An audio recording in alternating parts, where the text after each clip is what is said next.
से खिड़की बंद करके सोया कर, ताकि कोई जानवर अंदर ना आ सके।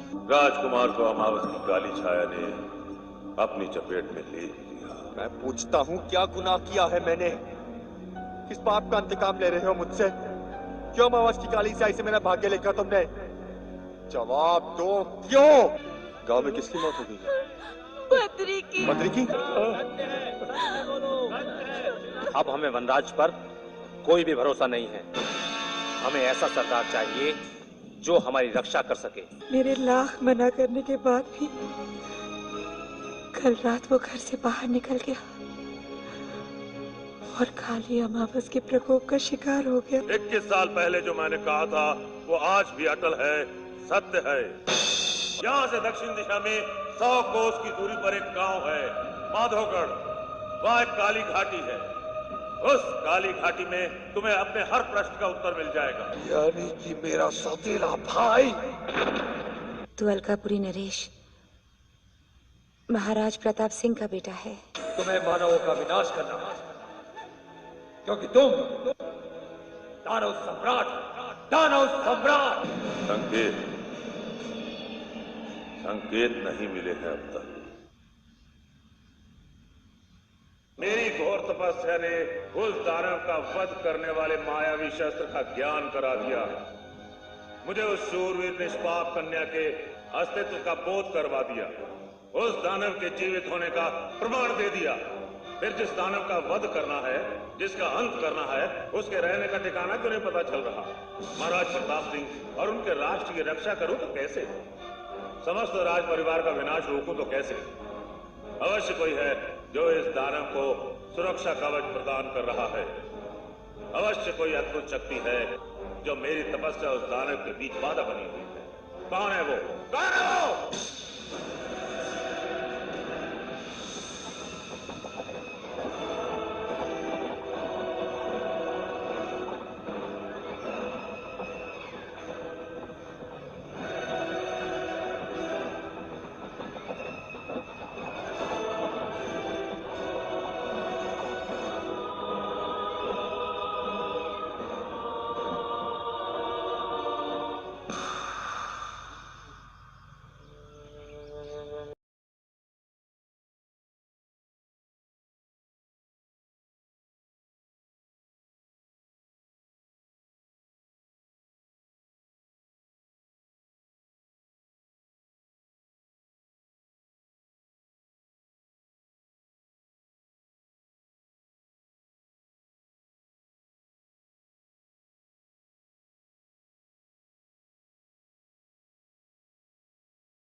गुप्तचरों के अनुसार घने वन में मात्र एक यही घर है, अर्थात महारानी पद्मावती का निवास स्थान निसंदेह यही है।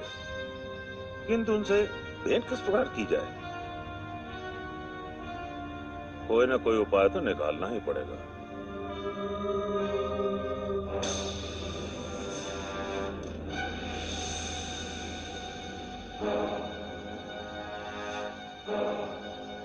अलग निरंजन, भगवान तुम्हारे कष्ट, तुम्हारे संकटों को दूर करेगा।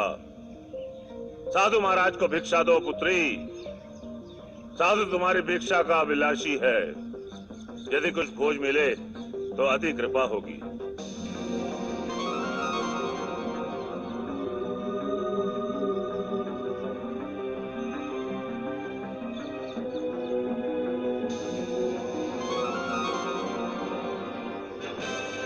महाराज, ये लीजिए।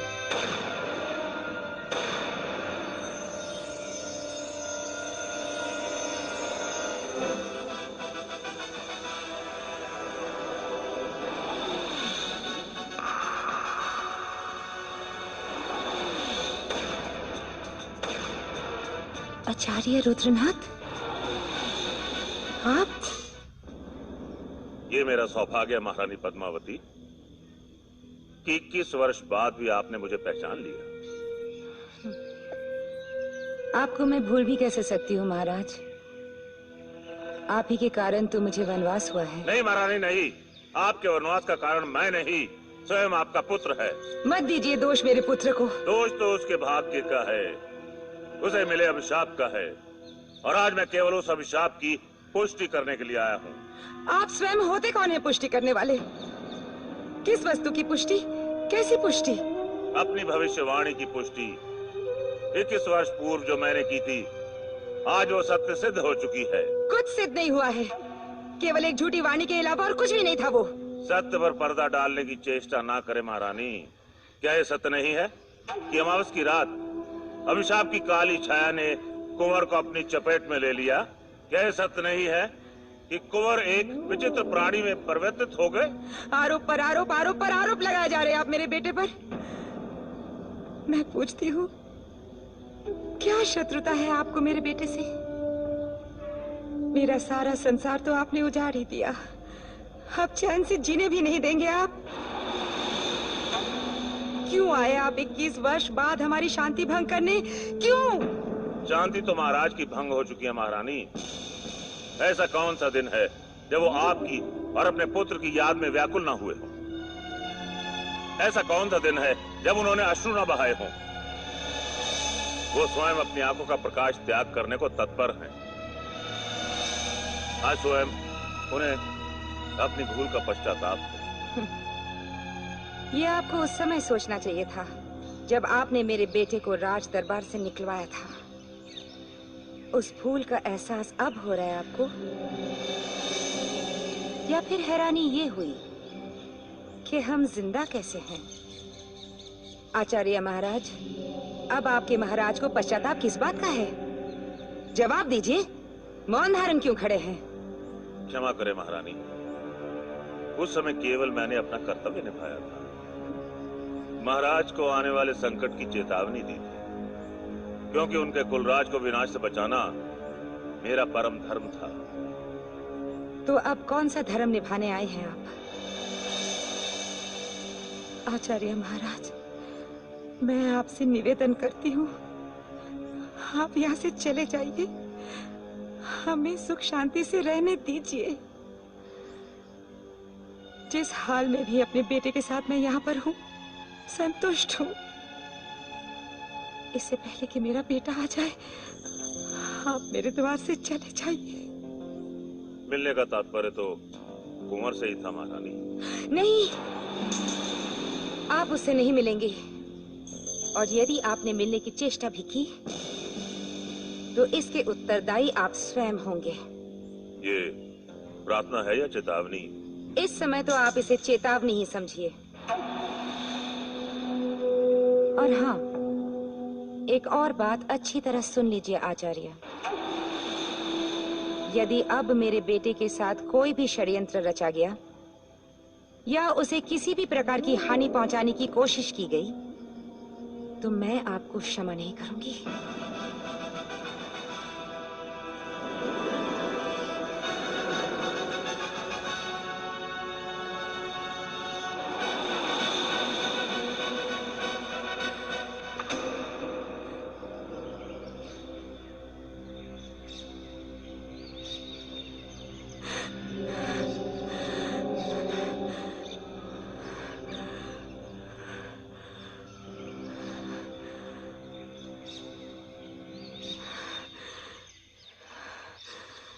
वनराज, कहीं वनराज को कोई हानि न पहुंचाए।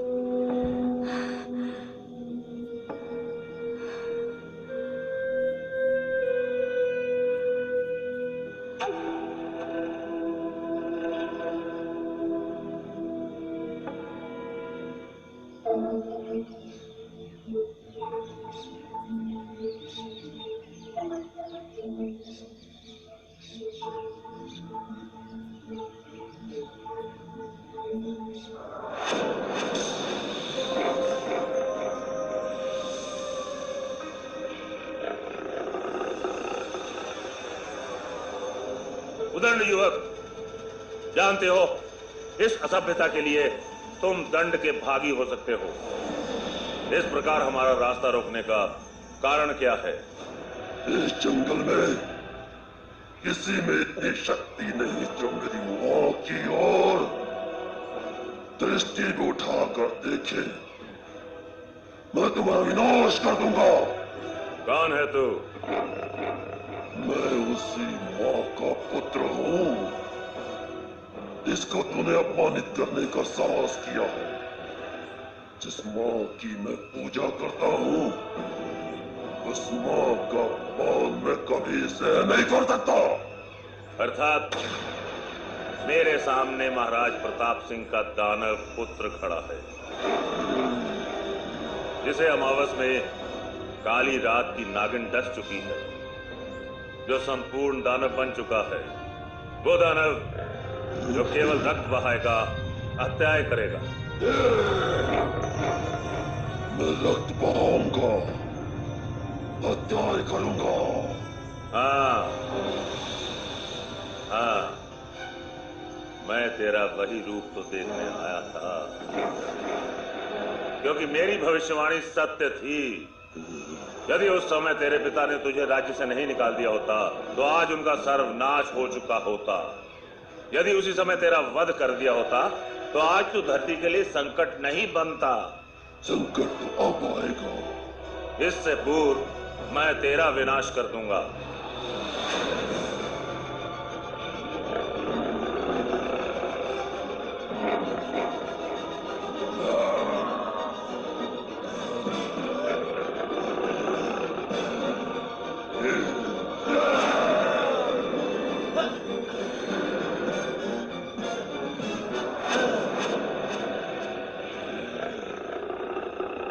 चाहूं तो तेरा अंत नहीं कर सकता हूँ, मगर नहीं चाह तुझे जीवन दान देता हूँ।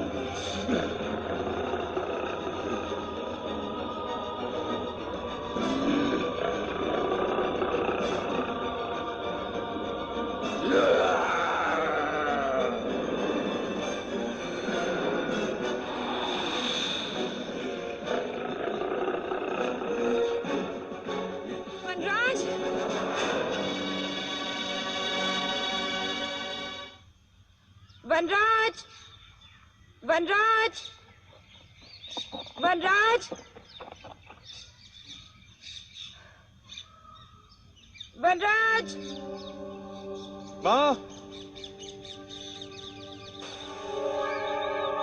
वनराज, माँ,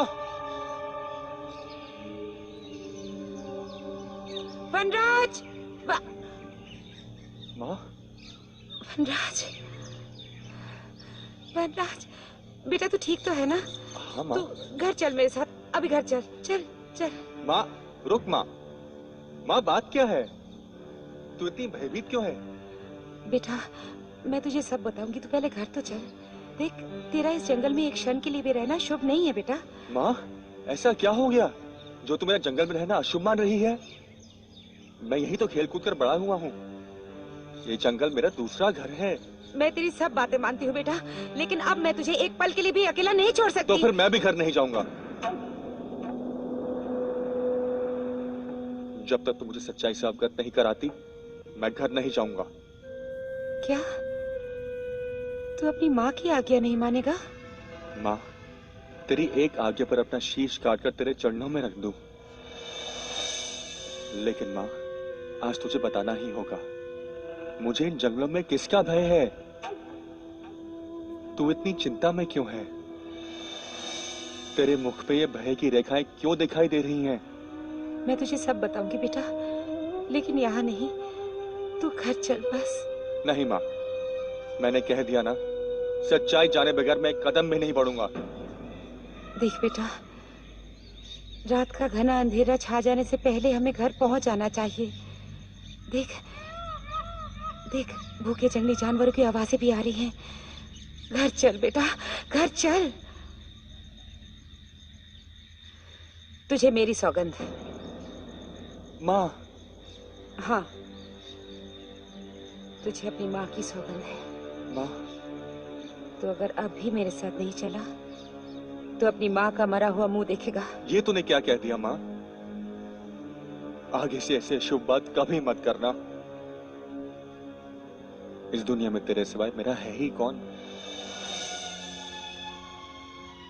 तेरी सौगंध के आगे तो मैं ईश्वर की आगे भी टाल सकता हूँ। चल। ठीक है अब चल। जल्दी आ जल्दी।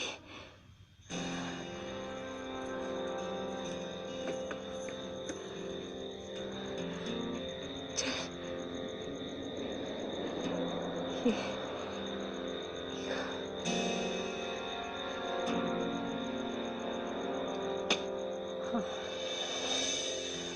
माँ,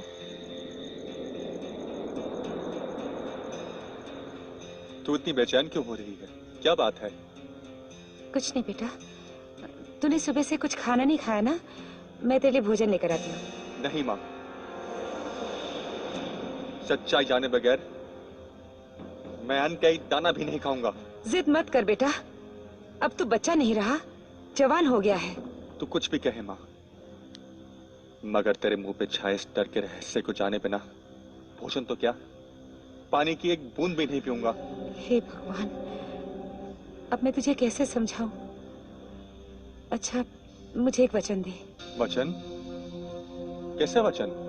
यही कि कुछ दिनों के लिए तू घर से बाहर नहीं निकलेगा। लेकिन क्यों? तू किसके डर से मुझे एक बंधक की तरह कैद कर देना चाहती है? मैं तो जीवन भर तुझे एक आजाद पंछी की तरह उड़ता हुआ देखना चाहती हूँ बेटा, लेकिन डरती हूँ कहीं वो लोग तुझे मुझसे अलग ना कर दे। कौन लोग? तू किसकी बात कर रही है कुछ अपने जो अपनों का ही लहू बहाना चाहते हैं। तू पहले मत पूछा और शीघ्र पता, कौन है वो लोग? मैं तेरे चरणों की सौगंध खाकर कहता हूँ, तुझे डराने धमकाने वाले के शरीर से रक्त की एक एक बूंद निकालकर उस घने जंगल में बहा दूंगा जहां तू मुझे जाने से रोकना चाहती है। बता मुझे माँ, कौन है वो लोग? वनराज, बेटा तू पीछे वाले कमरे में जाकर छुप जा बेटा, जा। क्षमा कर माँ, आज तेरा पुत्र तेरी आज्ञा नहीं मानेगा। क्या तू मेरी आज्ञा नहीं मानेगा? हाँ माँ, हाँ, तेरा पुत्र इतना कायर नहीं है जो तेरी और स्वयं की रक्षा ना कर सके। मैं देखता हूं धरती पर ऐसा कौन बलवान पैदा हुआ है जो तुझे डराने की हिम्मत कर सके।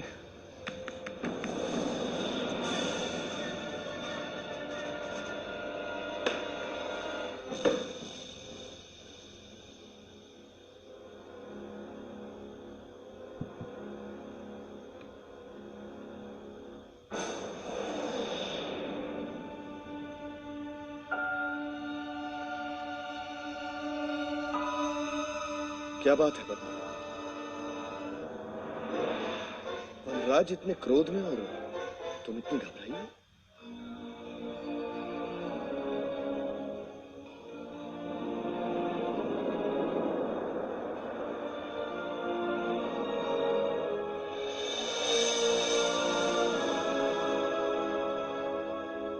पद्मा, तुम्हारी आंखों में आंसू? एक बार उस आदमी का नाम बता दे बहन, जिसकी वजह से तेरी आंखों में आंसू आए हैं। मैं उसकी आंखें निकालकर तेरे चरणों में डाल दूंगा। मैं सब बताती हूँ भैया, पहले आप मुझे ये भरोसा दिलाइए कि वनराज घर से बाहर नहीं निकलेगा। वनराज घर से बाहर नहीं निकलेगा? पर क्यों? भैया, उस पर एक भयानक संकट छाया हुआ है। संकट छाया हुआ? कैसा भयानक संकट? अरे तू मुझे बता, मैं हर उस संकट को जड़ से उखाड़ कर फेंक दूंगा जो वनराज के आसपास भी भटकेगा। ये कोई साधारण मनुष्य की दी हुई नहीं है, ये तो प्रकृति का वो श्राप है जो वनराज को निगलने के लिए अपना मुंह खोले बैठा। भैया, पंडित रुद्रनाथ आए थे। क्या? पंडित रुद्रनाथ यहाँ आया था? पर उसे कैसे पता चला कि वनराज और तुम? पता नहीं, वैसे भी वो अनेक मायावी शक्तियों के मालिक हैं। अपनी शक्तियों से पता लगा लिया होगा। मैं उसका विनाश कर दूंगा। अगर उसने वनराज को कष्ट देने की चेष्टा की मैं उसकी हत्या कर दूंगा। माँ, आप लोग क्या नाटक किए जा रहे हैं? मुझे कुछ समझ में नहीं। मुझ पर कौन सा संकट आया है?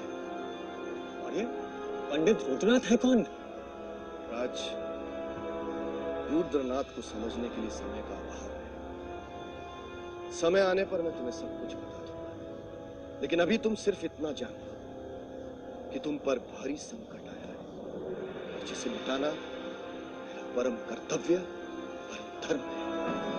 तुम्हें एक आदेश है, जब तक समय अनुकूल न हो और जब तक हम आज्ञा न दें, तुम इस घर से एक कदम भी अपना बाहर नहीं निकाल। अब अगर लड़ाई होगी तो रुद्रनाथ और हमारे बीच होगी। राजन!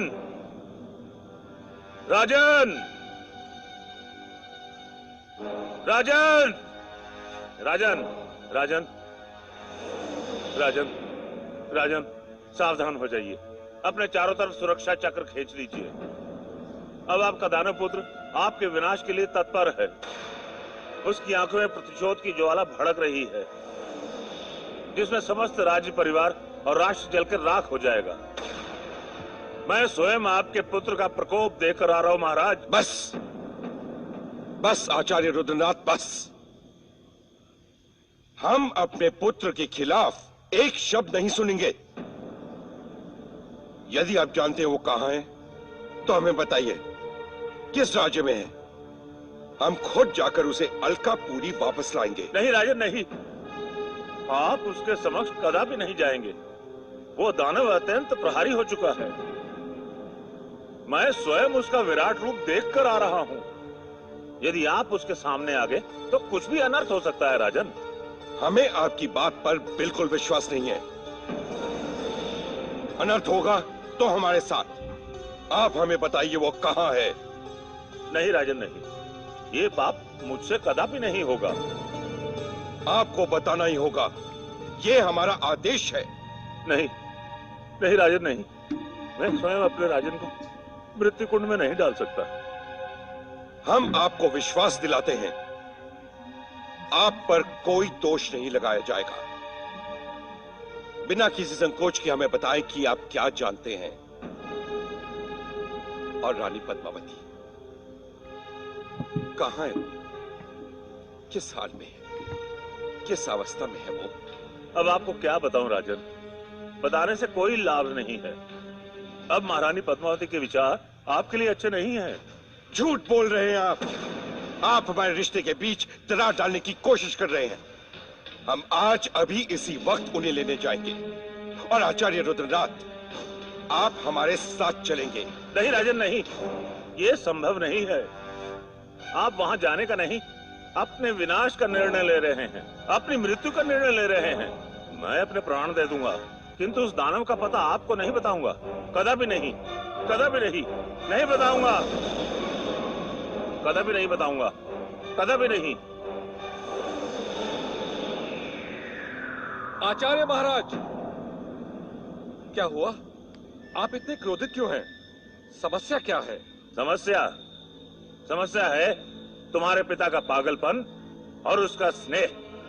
किंतु हुआ क्या है? समझाने गया था कि अपने दानव पुत्र से सतर्क हो जाओ। विनाश की काली आंधी उनकी तरफ बढ़ रही है।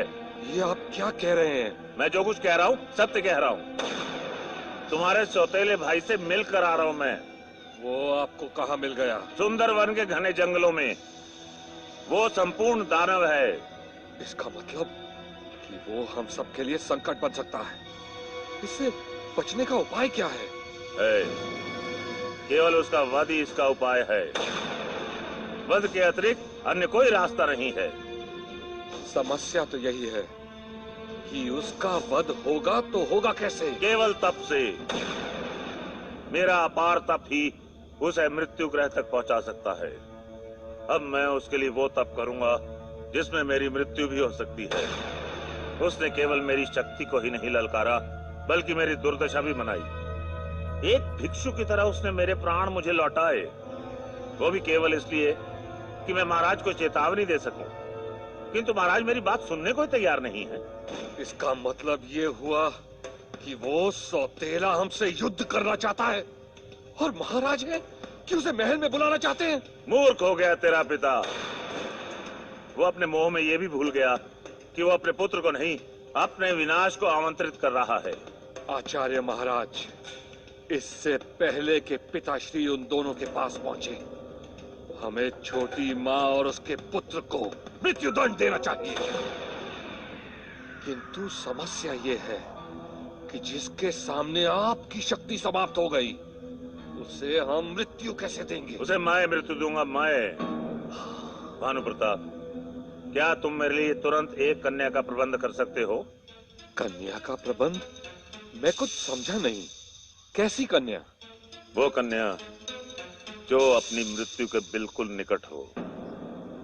लेकिन ऐसी कन्या तुरंत कहाँ मिल सकती है? खोजो। अब केवल एक कन्या की आत्मा ही वनराज की मृत्यु का साधन बता सकती है। आचार्य महाराज, यदि आपको एक कन्या की आत्मा की इतनी ही आवश्यकता है, तो कुंवर भानु प्रताप सिंह किसी भी कन्या को यहाँ लाकर इसी समय उसका वध कर देगा। नहीं, मुझे किसी का वध नहीं चाहिए। वध करके प्राप्त की हुई आत्मा पर तप करना महापाप है। उस पर तप कभी सफल नहीं होगा। मुझे केवल वो कन्या चाहिए जो अपनी अंतिम सांसों में हो।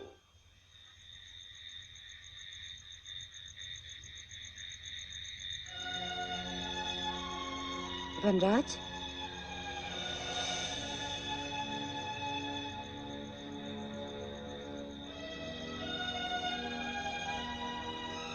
कौन से विचारों में खोया है?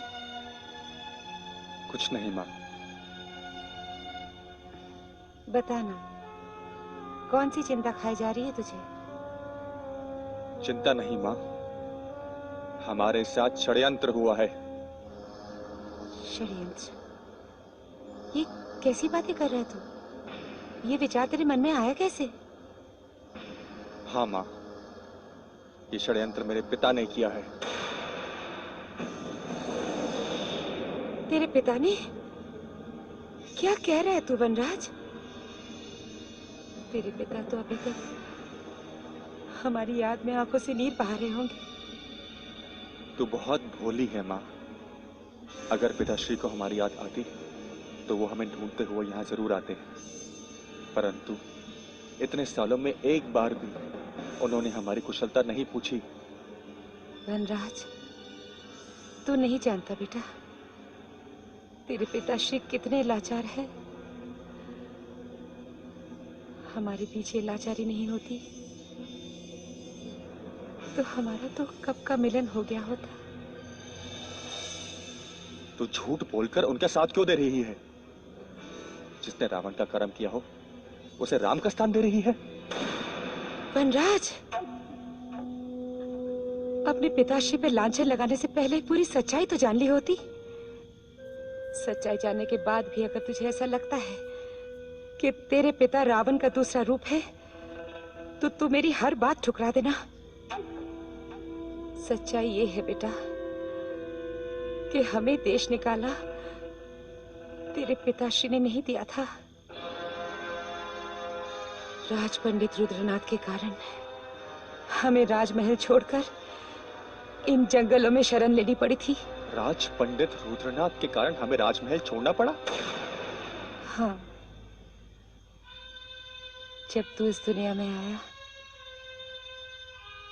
तो मेरी दुनिया जैसी खुशियों से भर गई थी।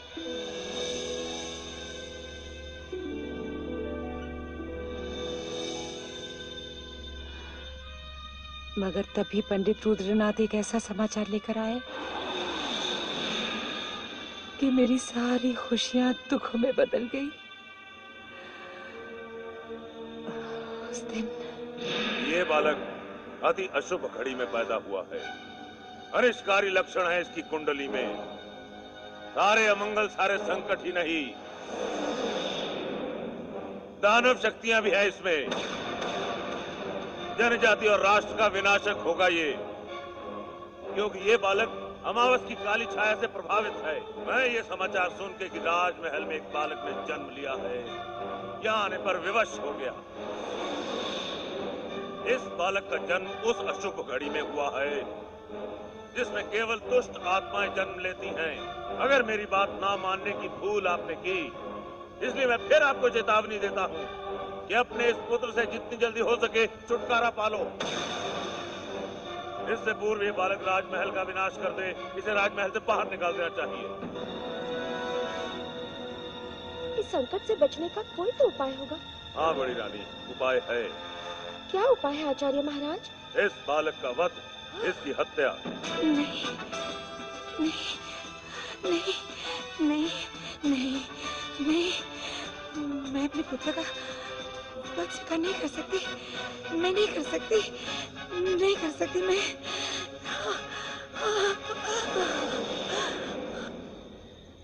उस दिन पंडित रुद्रनाथ ने बताया कि तू राज और महाराज प्रताप सिंह के लिए अभिशाप बनकर आया है। तो मैं तो जैसे जीते जी मरी गई और पंडित रुद्रनाथ की भविष्यवाणी को झूठा साबित करने का प्रयत्न किया, मगर सारे प्रयत्न बेकार साबित हुए और तेरे पिता महाराज ने लाचार होकर तुझे देश निकाला दे दिया। फिर भला मैं तुझे अकेला कैसे छोड़ती? तो मैं भी तेरे साथ राज्य छोड़कर चली आई,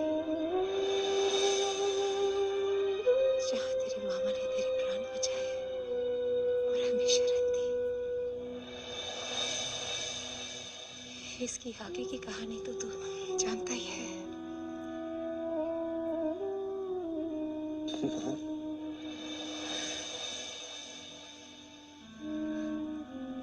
तूने राजमहल के सारे सुख छोड़ दिए मेरे लिए, जंगल में कष्ट भरा जीवन गुजारा।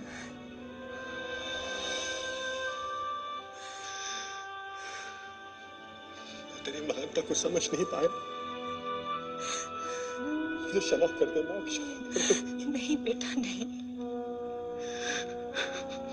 नहीं, माँ का असली धन तो उसका बेटा होता है। और फिर मैंने ये सब स्वयं के लिए तो किया है बेटा। तूने सच्चाई बताकर मेरे मन का बोझ हल्का कर दिया। मैं तुझे वचन देता हूं, तुझे तेरा अधिकार वापस दिलाकर ही रहूंगा, चाहे उसके लिए मुझे किसी भी सीमा तक जाना पड़े। नहीं, तू मेरी सहमति के बिना कुछ नहीं करेगा। लेकिन माँ, मैं कुछ सुनना नहीं चाहती। मैं तेरे पिता के साम्राज्य की धरती पर उसी दिन कदम रखूंगी जब वो स्वयं आकर हमें सम्मान के साथ ले जाएंगे।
प्रणाम बाबा।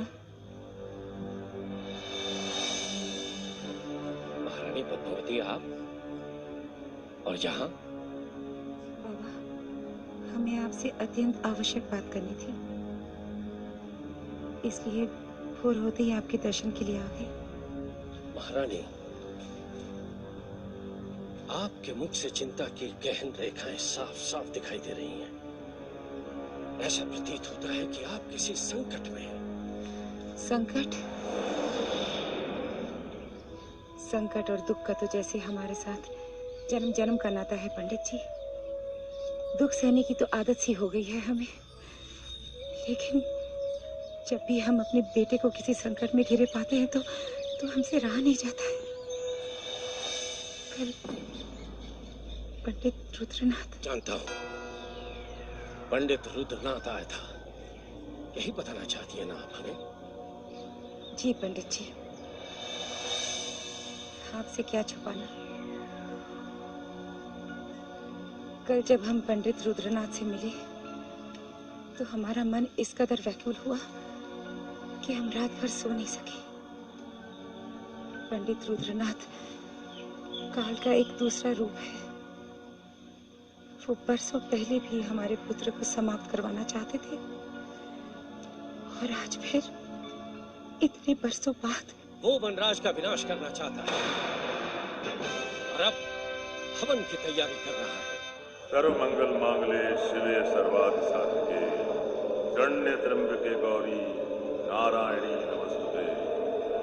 ओम स्वाहा ओम स्वाहा ओम स्वाहा ओम स्वाहा।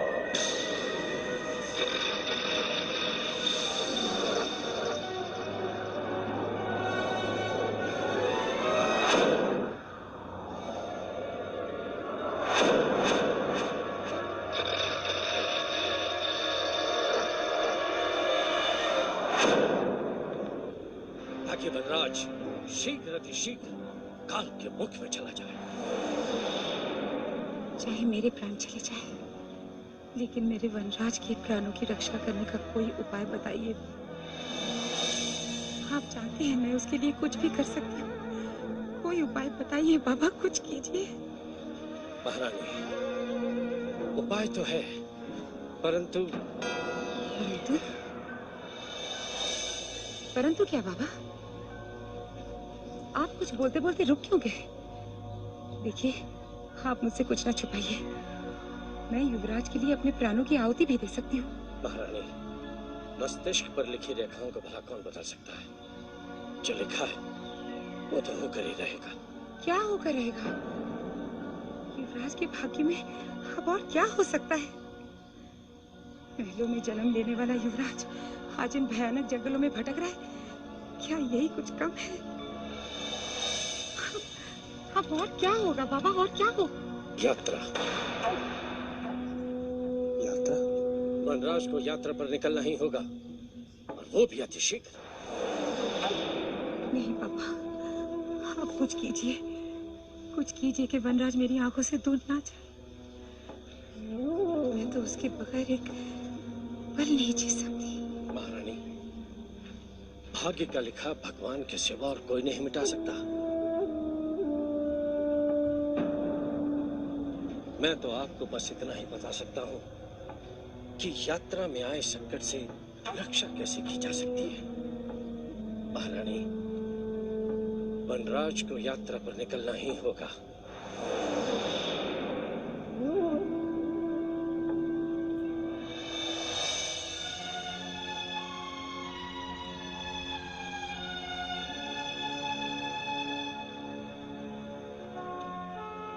हे ईश्वर, अब मेरे बेटे की रक्षा तेरे हाथों में है।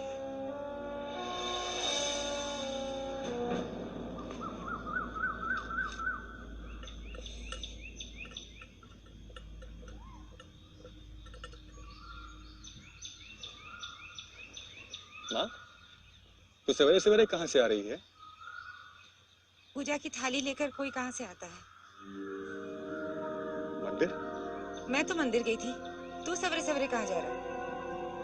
बस यूं ही चक्कर काट के लौट आऊंगा।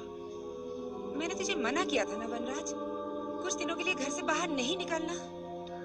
माँ, मैं जंगल थोड़ी ही जा रहा हूँ, बस यूं गया और यूं लौट आया। तू चिंता मत कर। जलपान करके तो जा बेटा, भूखे पेट जाना ठीक नहीं। माँ, मेरा पेट भरा हुआ है। जब तू मंदिर गई थी ना, तब मैंने सत्तू पी लिया था। ठीक है, जल्दी लौट आना। हाँ माँ, तू चिंता मत कर।